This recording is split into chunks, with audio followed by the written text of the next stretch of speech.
मित्रों, आज हम डीएनए की शुरुआत श्री रामचरितमानस के एक दोहे से कर रहे हैं। सुंदरकांड के पंचम सोपान में गोस्वामी तुलसीदास जी ने लिखा है कि राम विमुख संपत्ति प्रभुताई, जाही रही पाई बिनु पाई। यानी जो व्यक्ति भगवान राम से विमुख हो जाता है, उसकी धन संपत्ति, पद और प्रतिष्ठा स्थायी नहीं रहते। जो कुछ उसे प्राप्त होता भी है, अंततः वो नष्ट हो जाता है। अयोध्या के श्री राम मंदिर में राम भक्तों की आस्था को चोट पहुंचाने वालों के साथ भी कुछ ऐसा ही हो रहा है। जिन पापियों ने भगवान श्री राम को अर्पित दान में सेंध लगाई, उनके खिलाफ एफआईआर हो चुकी है, उन्हें गिरफ्तार किया जा चुका है और उन्हें जेल भेज दिया गया है। उनकी धन संपदा की जांच हो रही है।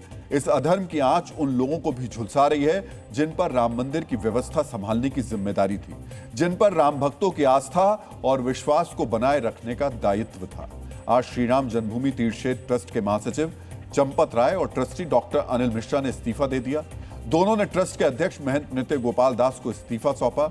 दान चोरी के आरोपियों पर हो रही कानूनी कार्रवाई के बीच ये दो इस्तीफे बहुत महत्वपूर्ण हैं। महत्वपूर्ण क्यों है, इसे समझने के लिए हमें पहले यह समझना होगा कि ट्रस्ट से जुड़े जिन दो लोगों ने इस्तीफा दिया है, उनकी भूमिका क्या थी, वो क्यों महत्वपूर्ण थे।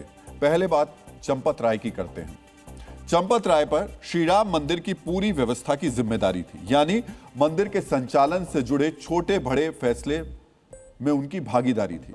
मंदिर निर्माण की निगरानी, प्रशासन, ठेकेदारों का समन्वय, दान प्रबंधन, मीडिया संवाद जैसी प्रमुख जिम्मेदारी भी चंपत राय के पास ही थी।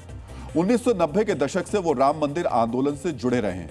आज श्री राम जन्मभूमि तीर्थ क्षेत्र ट्रस्ट से इस्तीफा देने वाले डॉक्टर अनिल मिश्रा ट्रस्ट के सदस्य थे। डॉक्टर अनिल मिश्रा मंदिर की व्यवस्था में सहयोग करते थे, यानी ये चंपत राय के करीबी सहयोगी थे। राम मंदिर प्राण प्रतिष्ठा समारोह में उन्होंने मुख्य यजमान की भूमिका निभाई थी।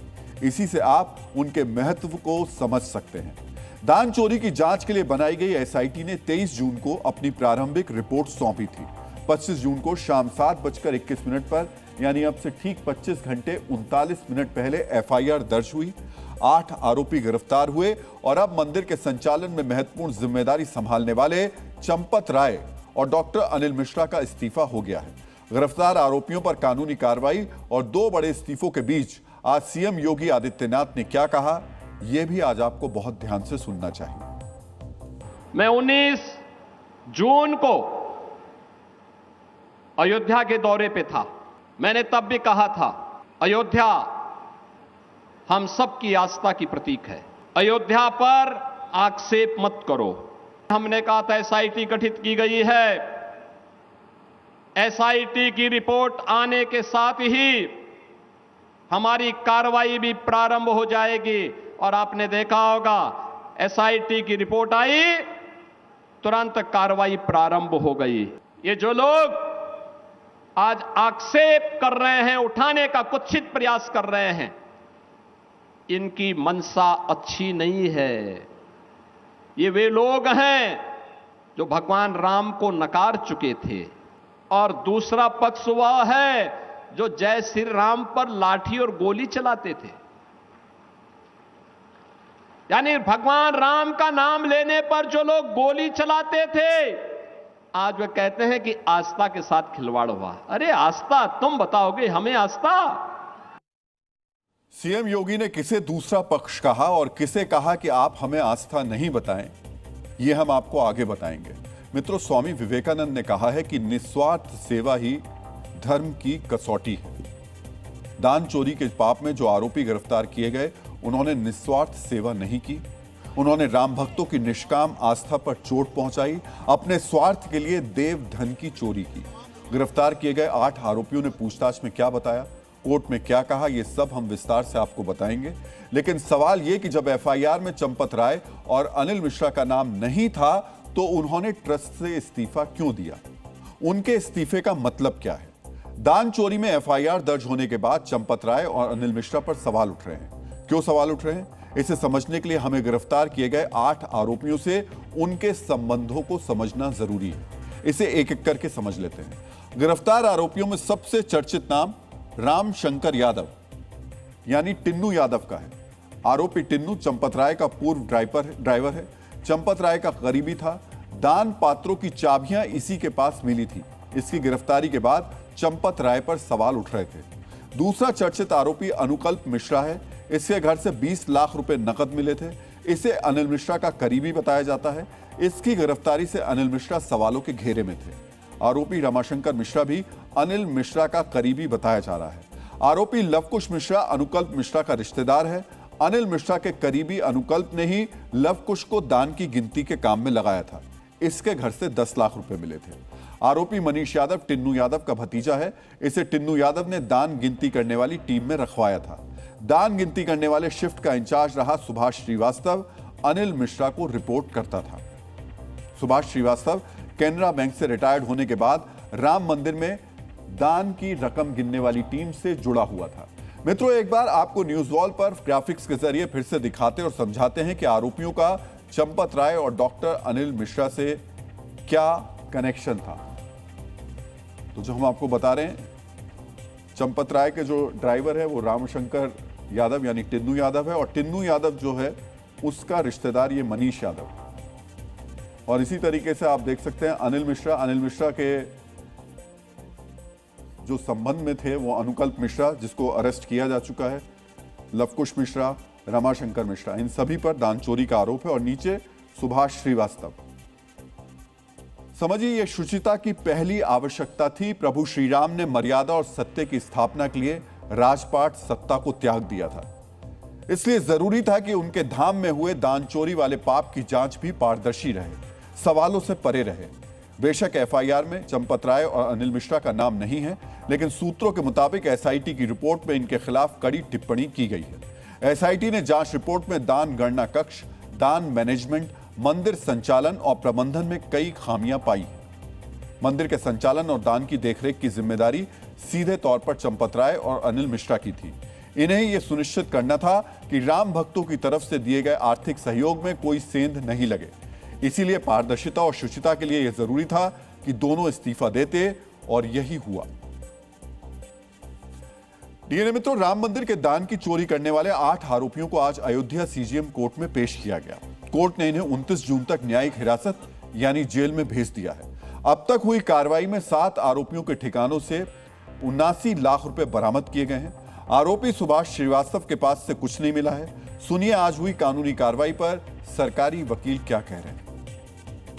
मंडे को फिर दोबारा पेश होंगे, क्योंकि भ्रष्टाचार निवारण अधिनियम से संबंधित धाराएं भी हैं, इसलिए वो विशेष न्यायालय के समक्ष पेश होंगे और जो विवेचना के क्रम में और तथ्य सामने आते हैं उसके आगे की कार्रवाई की जाएगी। वर्मा जी, क्या कुछ पैसा बरामद हुआ है, आभूषण बरामद हुआ? बिल्कुल, आभूषण तो अभी नहीं प्रकाश में आए हैं, अभी विवेचना के क्रम में आएंगे।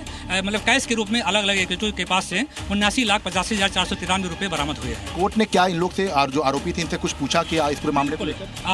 सारे एक्यूज से पूछा गया, सब लोगों ने अपने ऊपर लगाए गए आरोपों से इनकार किया है। अच्छा, एक एसआईटी की प्रारंभिक रिपोर्ट को भी आधार बनाया गया था? बिल्कुल, एफआईआर तभी तो हुई है, एसआईटी के उपरांत ही तो एफआईआर हुई है। आरोपियों ने कोर्ट में खुद को बेगुनाह बताया, ये उनका कानूनी अधिकार है, लेकिन अब तक जांच में जो तथ्य सामने आए वो साफ साफ बता रहे हैं कि आरोपियों ने दान चोरी का पाप किया है। मित्रों, आज हमारे संवाददाता दान चोरी के सबसे चर्चित आरोपी टिन्नू यादव के घर पहुंचे। सुनिए टिन्नू की बहन मंजू और उसकी रिश्तेदार शालिनी यादव ने क्या कहा।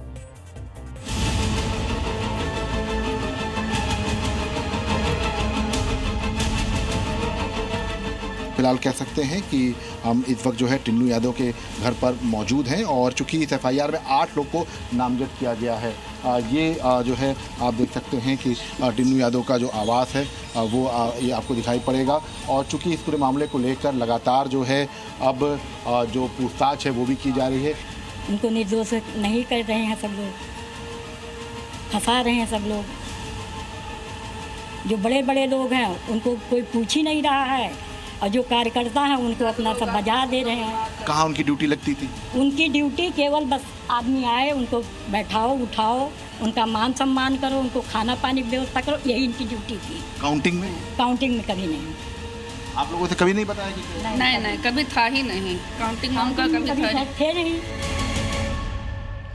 आज टिन्नू यादव के रिश्तेदार उसे फंसाने का आरोप लगा रहे हैं। बता रहे हैं टिन्नू यादव का दान की गिनती के काम से कोई संबंध नहीं था। मित्रों, 16 जून को जी न्यूज की टीम टिन्नू यादव के हॉस्टल पहुंची थी। तब हमने टिन्नू से बात भी की थी। उस दिन टिन्नू यादव ने खुद बताया था कि वो ऑटो चलाता था। आज उसके घर वाले कह रहे हैं कि हम तो पहले से ही अमीर थे। अब आप सोचिए कि ऐसा कौन सा चमत्कार हुआ कि एक ऑटो चालक के पास करोड़ों की संपत्ति आ गई।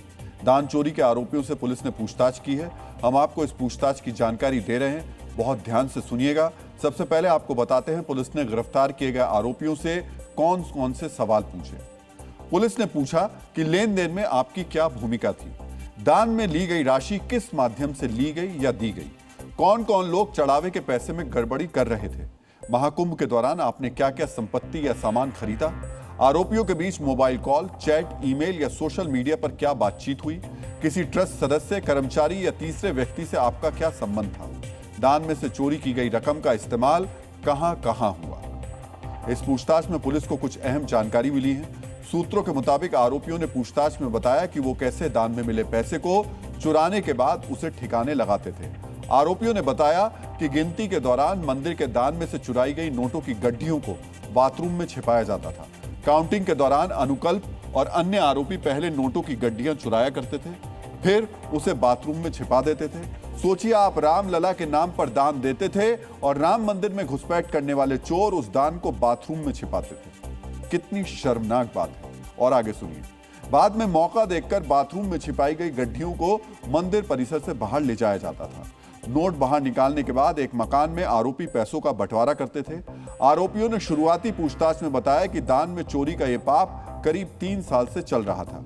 प्रयागराज महाकुंभ 2025 के दौरान राम मंदिर को मिले दान में सबसे ज्यादा चोरी की गई, क्योंकि इस दौरान भारी संख्या में सनातन धर्मी अयोध्या पहुंचे थे। राम मंदिर को बड़ा दान मिला था। रामधन में चोरी का पाप करने वाले आरोपियों के खिलाफ सबूत जुटाने के लिए 27 अप्रैल 2026 से 5 जून 2026 के बीच के सीसीटीवी फुटेज की जांच भी की गई। इस जांच में कुल 70 अफसरों पर दान चोरी की गतिविधियां पकड़ी गई। समझिए, सिर्फ 40 दिन में 70 बार दान के पैसों की चोरी की गई। राम मंदिर के दान में गड़बड़ी की जांच के दौरान एसआईटी ने आंतरिक ऑडिट रिपोर्ट का भी परीक्षण किया। वित्त वर्ष 2022-23, 23-24 और 24-25 की आंतरिक ऑडिट रिपोर्ट की जांच हुई है। इस जांच में आंतरिक ऑडिट रिपोर्ट में कई कमियों का संकेत मिला है। जांच में हुंडियों की संख्या और रिकॉर्ड में अंतर मिला है। मित्रों, गोस्वामी तुलसीदास जी ने श्री रामचरितमानस में लिखा है, राम से विमुख मनुष्य का जीवन सारहीन हो जाता है, उसे सच्चा सुख और शांति प्राप्त नहीं होती है। राम भक्तों की अगाध आस्था को चोट पहुंचाने वालों का जीवन भी अब सारहीन होगा। उनके खिलाफ कानूनी प्रक्रिया तेज हो गई है। मित्रों, सबसे पहले मैं आपको न्यूज वॉल पर इस कानूनी प्रक्रिया के 2 दस्तावेज दिखाता हूं।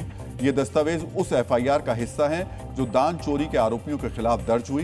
पहला दस्तावेज बहुत ध्यान से देखिएगा, खासतौर से इसमें ये जो 9 लोग हैं उसमें जो 9वें नंबर पे ये है अज्ञात, पिता का नाम अज्ञात, अयोध्या, उत्तर प्रदेश। ये बहुत इंपॉर्टेंट चीज है, इसको नोट करके रखिएगा।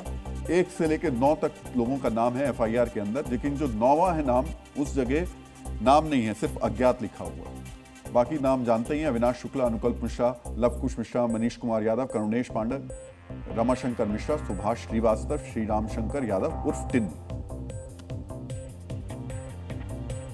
तो ये देखने के बाद अब जो दूसरी चीज आती है उसको आप समझिए। जो धाराएं लगाई गई हैं, इसमें धाराएं कौन कौन सी हैं? इसमें 305 लगाई गई है, इसमें 306 है, 316(5) है, 317(4) है, 317(5) है, 61 है, 3(5) है और 13(1)(a) है, यानी 8वें नंबर की जो धारा है।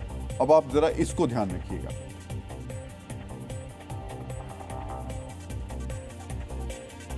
तो मित्रों, कुल जो 9 आरोपी हैं, जिनमें 8 नामजद हैं और 1 अज्ञात आरोपी है। आपके मन में जिज्ञासा होगी, ये अज्ञात आरोपी कौन है?